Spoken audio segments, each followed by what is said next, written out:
Ladies and gentlemen, now for the official introduction, the fighter fighting out of the blue corner, weighed in at 79.5. He's 22, stands 6 tall. He fights out of Asylum Valley, Juno, and hails from Doncaster, Josh Fedorenko. And his opponent fighting out of the red corner, weighed in at 79.7. He's 21, stands 5'11". He fights at a higher level MMA and hails from Scotland, Jacob Calvin. Your referee, Mr. Carl Liddell. Almighty Fighting Championship 42, Fedorenko versus Calvin. Fedorenko in the blue, Calvin in the red. The two men move towards each other. Two great teams here, Danny. Yes, they are indeed. A lot of history on the UK MMA circuit just with these two gyms. Fedorenko there just exchanging that headlock for a whiz. A good decision there, but giving away the body lock to Calvin. Managing not to give up his back, but fighting to stay up. He's doing a pretty good job of it. He doesn't look like he's in an optimal position, but he's still on his feet, and that can't be a bad thing. And now he's not. Things have changed, Danny. That was a big slam there by Calvin. Big shots there by Calvin, hammer fists and hooks. He enters the rear body lock and he looks for another lift. High energy expenditure technique. You've got to be careful with them, doing too many of them in a row. It's a lot in the first round as well. It's a lot, 2 back-to-back in the first round. Little wrist ride, looks like it's just slipped in there from Calvin. I mean, if he can free his secondary arm, this will be very good for him, but you can see the balance is compromised, and Fedorenko is just using a Kimura grip to stop that second hand coming into play. He's just trying to turn his chest back into his opponent, using that Kimura grip to try and stand, maybe look. No, dragged straight back down. Nice mat return there by Calvin. You're seeing the leg ride there by Calvin. I mean, he's not quite got the height on the position that he wants, so he can't secure it and keep it stable, but it's definitely giving him advantage in the next position that's coming up. Yeah, and it's making Fedorenko get up on one leg. You know, once you've got that leg splayed out like that, you get no push off it. That's a good point, Danny. Now, a bit of a slower piece of action here. This over-the-shoulder grip, stalling the position out for Fedorenko. He looks for that hip toss and secures it, but has he given the back? Yeah, I mean, you'd hope to see him find a way out of this, but it's not looking ideal. He needs to turn in almost immediately, but he's let Calvin just set up on the back in the body triangle. I mean, the one thing that he's still got going for him is the hand control and the height of the position. The back control is a great position, but in mixed martial arts, if you're bridged on top of that person, they're not punching you. So you can really stall them out, and the bigger glove really makes it harder to get under the neck from this position. Oh, 100%, 100%. And he's barely hanging on by a toe on that body triangle right now. Yeah, we can see it just peeking through there. He's now looking to dig under the neck as Fedorenko rotates to the side. He's still got the height, but he's now taking some shots for his efforts. And as we wind down this round, Fedorenko looking like he's going to see a second. There we have it. And a lot of high energy output there by Calvin, setting the tone. Yes. I like people who set the tone, but, you know, that could be a story that we come back later to maybe in the third round. Yep. But as far as that first round went, very, very tight, in-close fight with Calvin. Essentially, he was in the positions that you're going to score points in. Yeah. You know, taking the back is the golden egg, you know. Yeah. He didn't fully have the back for a lot of that time. When he did have, there just wasn't a lot of time to work with. And Fedorenko was doing really, really well at 2 hands on one and just making sure that he couldn't use both arms to choke him. Yeah, for sure, but he's still down around now, and he's got to find a way to get it back. I wonder if he can hold space and just maintain the distance a little bit more. But Calvin looks like a confident customer. Looks ready for business there, shaking his head at his man.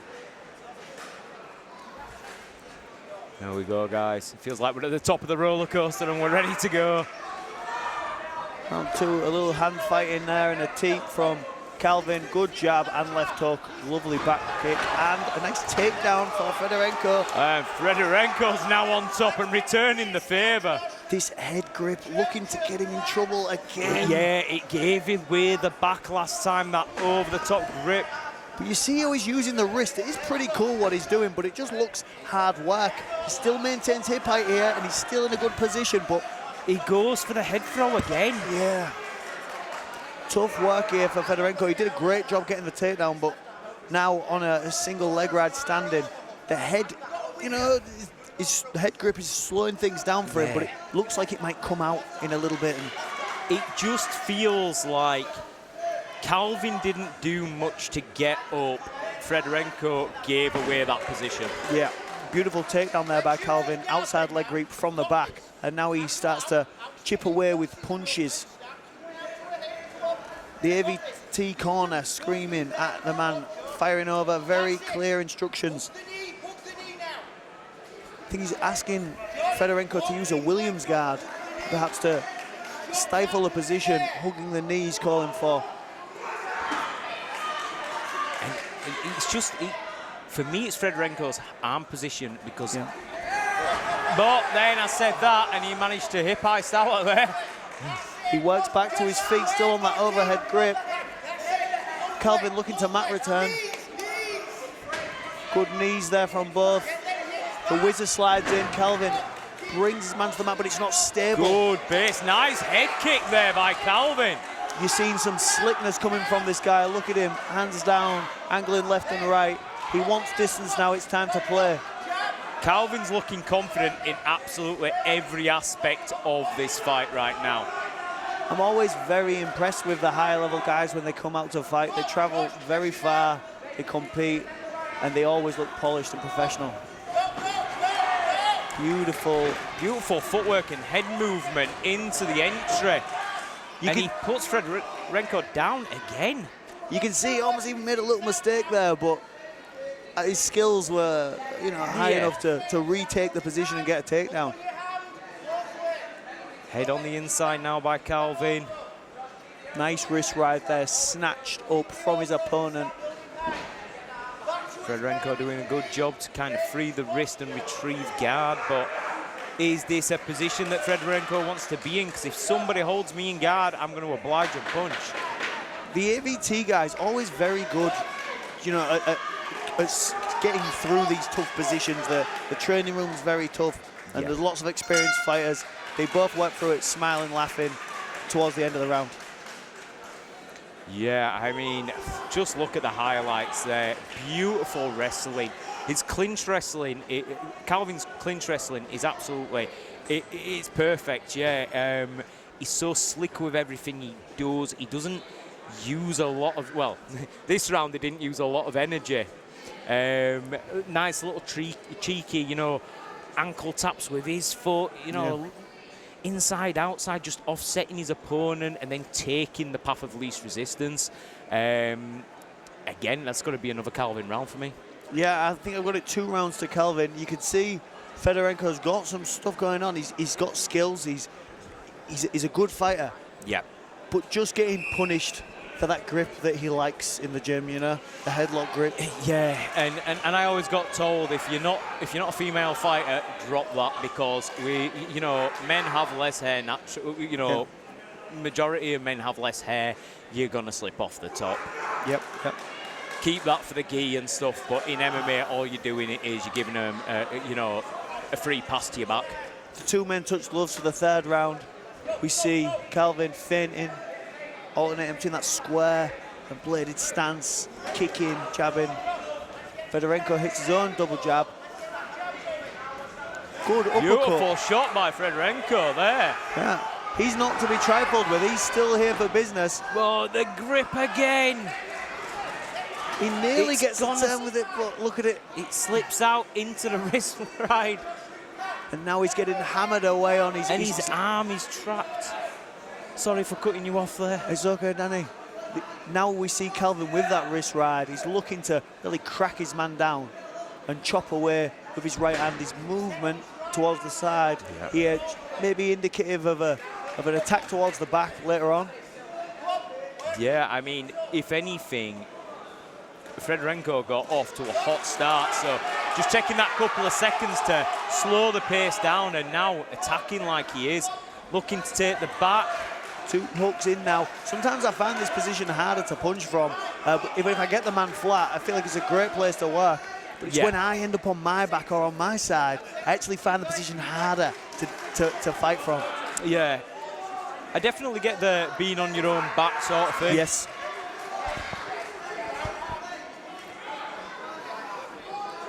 Good adjustment here to the body triangle, playing it on the inside now. Quite a good position, takes a little bit of pressure off your ankles here. And just over halfway through the round, you see Fedorenko just going for anything right now, looking to try and put an ankle lock that really isn't there on his opponent.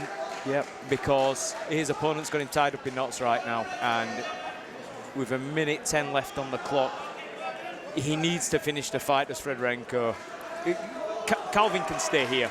Yeah, he doesn't have to do anything else. He just has to hold position, land his strikes, maintain that cross-body control, and chip away. Yeah. All the work's to be done by Fedorenko right now. Yeah. I mean, these short, choppy shots to the fans, they might look like, you know, he's not really committing. But now he's in. he inserts that rear naked choke. It looks good, but Fedorenko's on the hand fight. The full lock is sliding in. You're starting to see more movement here from Fedorenko, but it's not quite there, Danny. No, it's not.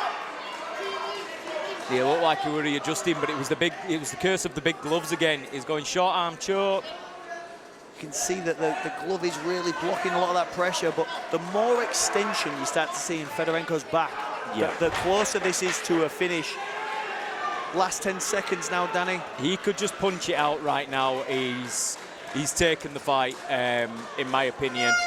Again, sometimes you don't know what the judges have seen, but in my opinion, that was very much Calvin round 1, 2, and 3. I mean, Fedorenko came out all guns blazing in that 3rd round and clipped his opponent, but after a little bit of time, you know, getting him to the floor, settling in, Calvin then just took control again and ended up on the back, and it were all for Fedorenko to do then. Yeah, I agree. I mean, we've seen a unifying theme tonight. The athlete that really fixates on controlling the head over, you know, with a headlock, with the front headlock over the underhooks and the body lock, tends to lose position and get scored on towards the next and subsequent exchange. Yeah, and to be honest with the fights, pretty much every fight we've seen, bar 1 or 2 tonight, that has been the theme, and it would be for young athletes watching this great teaching point of, like, you know, just zoning in and focusing on those grips and what's going to win you the fight and what's going to lose you the fight. Both opponents really, really good, you know, fighters, but we're going to hand you over to Mr. Saif Khan for the official decision. Ladies and gentlemen, after 3 hard-fought rounds, we go to the judges' scorecard. 30-27, 30-27, and 29-28. All 3 judges score this in favor of your winner, Jacob Calvin. Please show your appreciation for Josh Fedorenko.